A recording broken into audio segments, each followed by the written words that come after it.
Hello and welcome to WJTS Inform. Once again, we are honored to have in the studio State Representative for District 63, Mark Messmer, who's going to give us an update of what's been happening this week. And in this edition of WJTS Inform, we're going to center a little bit more on the bills that Mark Messmer has been associated with. And Mark, let's talk about that. First of all, let's start with 4 bills that have been in the House and have gone well. Yep, I had 4 bills that I filed, 5 that I started in the start of session, 4 that got hearings and moved on out of committee.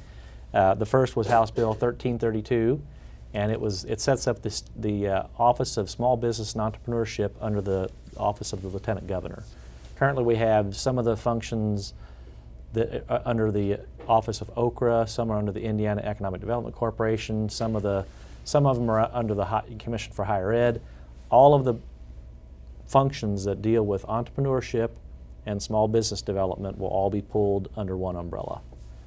Just be a more effective, efficient use of small business development, small business support, if you have a one consolidated place to have all those things happen. So just a good government efficiency measure. Okay, and these are bills that we're talking about that have passed the House and Correct. Are now in the Senate? Yes. Okay. The 1332, that bill passed the House 94-0, and it passed the Senate out of Senate committee this past Monday, and went through the floor amending process unamended Thursday, so it'll be available for final passage next week in the Senate. So that one's moving along quickly. Okay. The second bill I had was House Bill 1052, and that deals with around the Crane Naval Base. There's a 3-mile buffer zone around the base, and it doesn't prohibit development in that zone, but it requires communication from the local communities if they plan on zoning or developing property around that. It requires communication between the local government and the base commander to make sure they're not going to build something that causes detrimental interference with what's going on in the base. Right. It requires communication. They want to take that buffer zone and add it to the area around Lake Glendora in Sullivan County. They actually do underwater missile launch testing out of this lake. It's a very deep lake that works well. They've got mock submarine launch systems. They test their underwater electronics for submarines in this lake. And they just want to make sure that there's no development around that area now, but just to make sure that in time, looking out ahead, that there's communication between the folks of Sullivan County and the folks at the Lake Glendora to make sure there's no detrimental development. Don't put up a big cell tower 500 feet outside the gates of the base that end up causing interference with what they're doing So within the base. It's not restricting development. No. It's just there are certain things that, especially with electronics and Sure. technology today, that could affect the work that Crane does. Absolutely. Okay. And it doesn't prevent it. And what happens now, if they're going to do some development, they send their proposal into the commander. If they don't hear anything within 15 days, it's considered approved. They may get an affirmative statement, or they may hear nothing. But if they hear nothing, they're good to go. And within that 15 days, they've got to say, this would really be a problem because, and then they got to list the reasons, and then it allows them to restructure or redo or whatever, because we just want to make sure that we keep a good positive communication both ways, from Crane to the locals and locals to Crane. So. And that's in the Senate now. Okay. That'll be heard on next Wednesday at 1:30 in local government in the Senate. Okay. And then House Bill 1053 was my levy statute that I worked on last year, and it just says that, yes, indeed, the code section we updated that deals with controlled levies that are Army Corps of Engineer inspected, yes, indeed, levy board in that area, the entire code section applies to you. You wouldn't think you'd have to pass a law that says you have to follow the whole, But you do. we do. Okay. That's going to be heard Monday morning in Senate Natural Resources Committee. And then House Bill 1387, and those all passed the House unanimously, 93, 94, 95 to nothing. My farm wineries bill will be heard on February 26th at 1:30 in Public Policy in the Senate, and that passed the House 94-1. We have one guy in there that doesn't drink, so he doesn't vote for any alcohol bills. Okay. And that'll be heard in the Senate Public Policy a week from Wednesday, and seems to be getting good support, good dialogue, and we'll hopefully usher that one through to completion. And then I have some Senate bills that I'm sponsoring on the House side. One is Senate Bill 260, and that allows local units of government, if you have a military base in your community, it allows you to spend money in support of activities on the base or in support of the base. It allows them to maybe offer grants or loans to projects that are going to happen within that military base to help economic development. If your local unit of government, the city council, the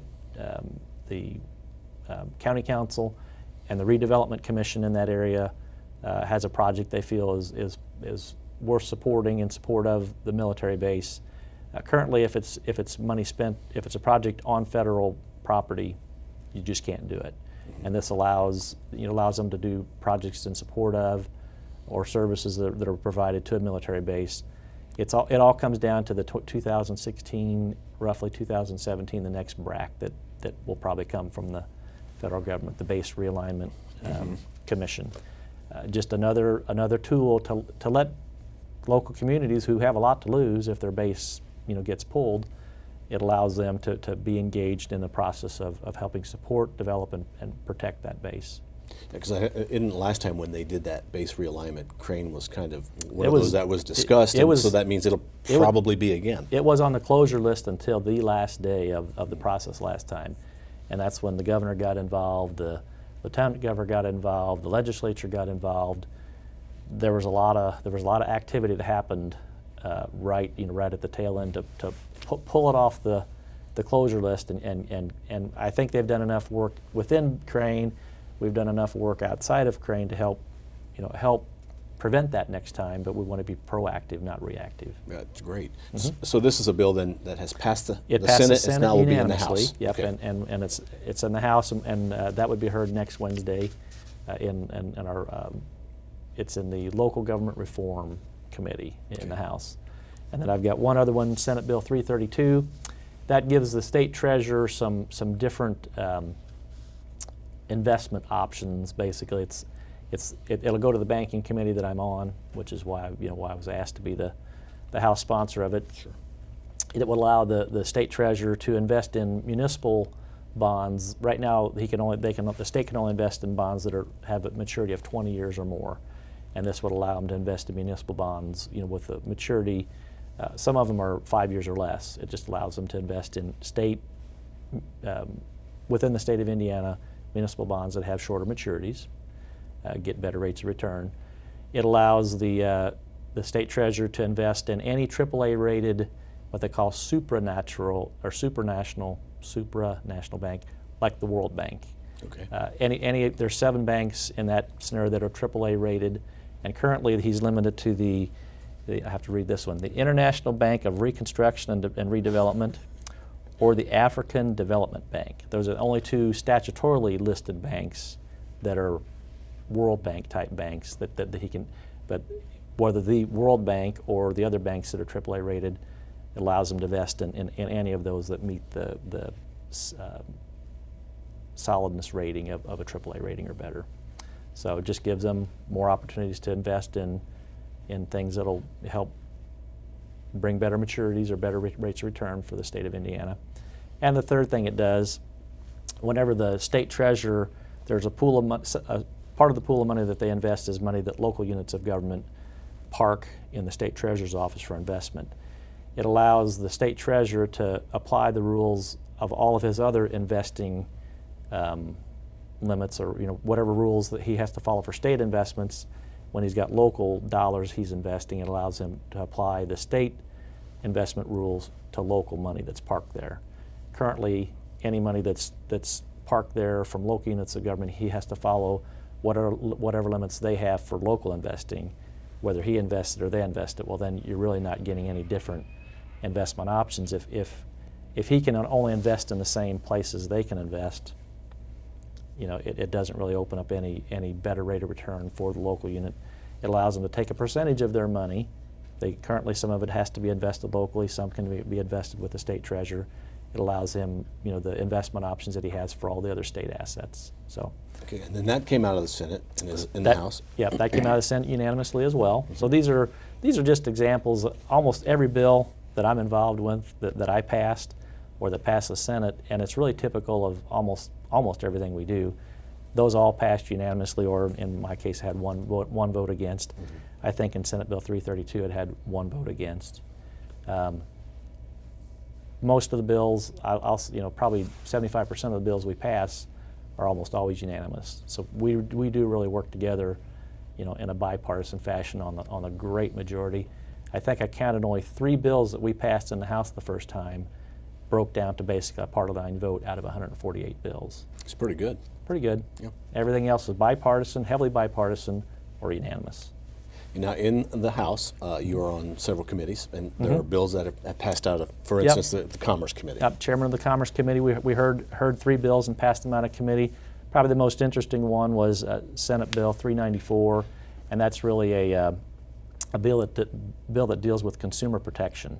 It allows the Attorney General to have a little more teeth when people have deceptive advertising, false advertising, and a lot of times advertising deceptive by just omitting facts. I mean, there was really nothing that offered clarity. If you just don't disclose something, it couldn't be considered false advertising before. Well, failing to disclose the fact that you're trying to sell a vehicle that doesn't run didn't qualify as deceptive. But this just gives the AG, Attorney General, a little more teeth, and dealing with people who are out of state, who are guilty of deceptive advertising. It allows them some teeth to deal with out-of-state contractors or out-of-state businesses that work in Indiana. So that's one that probably will benefit everybody. And then we had a couple of the bills that were pretty limited in nature, but one was you wouldn't think you have to say this, but when you do home inspections, clarifying that you have to inspect the attic or the crawl space. You wouldn't think you need to. No, but right. It wasn't listed, and so sometimes that didn't happen. So that was kind of a cleanup bill, yeah, I guess. Yeah, exactly. Okay.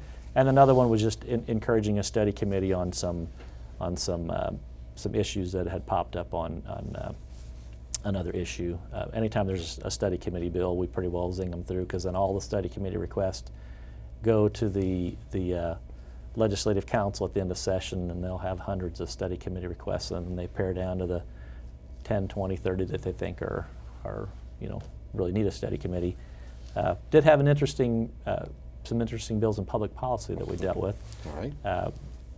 One of the bills we dealt with, which probably gathers some interest, is the State Fair Commission can sell alcohol on the State Fair premises 348 days of the year.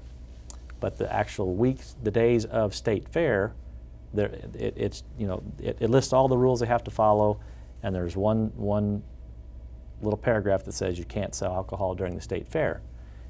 And that issue's been discussed the last few years. This year we actually have a Senate bill that passed unanimously, came to the House, and we asked the history of how did they come up with, up until the 1940s, they could sell alcohol during State Fair. And we're one of only 2 states that doesn't allow alcohol to be sold during the State Fair. It seems in the 1940s there was a year that they had State Fair and they ran out of beer cups. And so they went and got beer sold in bottles and sold the beer in the bottles, and somebody made a big mess with the glass bottles at the State Fair. So the next year they went to the legislature and said, that's it, no more alcohol at the State Fair. It had more to do with the mess that they made than it was. So here we are. So there wasn't any alcohol-related incidents other than they broke glass bottles. That's it. Broke the glass and made a mess and made somebody mad. And not that the legislature ever has knee-jerk reactions on anything. So for like 70 years. Yeah. Okay. All right. So that's out of public policy, and the House will vote on it, and then it'll go to the Senate. The Senate's already passed it. If we don't change it, if we pass it, then it'll go to the governor for signature. So, and we had the excise police testify during the rest of the year, the 348 days that you do sell alcohol for, whether it's hockey games, whether it's concerts, whatever else is going. Do you have problems with, minors getting, in trouble for alcohol possession or alcohol offenses at the state fairgrounds? And they went back and looked back 5 to 7 years and couldn't find any. So it's really, and they have a lot to lose if they get caught for selling to a minor anytime throughout the year, much less during state fair. the penalties for your alcohol license is severe, and you have very limited offenses you can have in that realm without losing your license. Well, they it's in their best interest to be very rigorous in carding folks, and their plans are to be very limited. Have a specific beer tent or beer and wine area where they'll feature Indiana produced products, microbreweries, farm wineries, and keep the selling of the alcohol limited to areas that are restricted for folks 21 and older.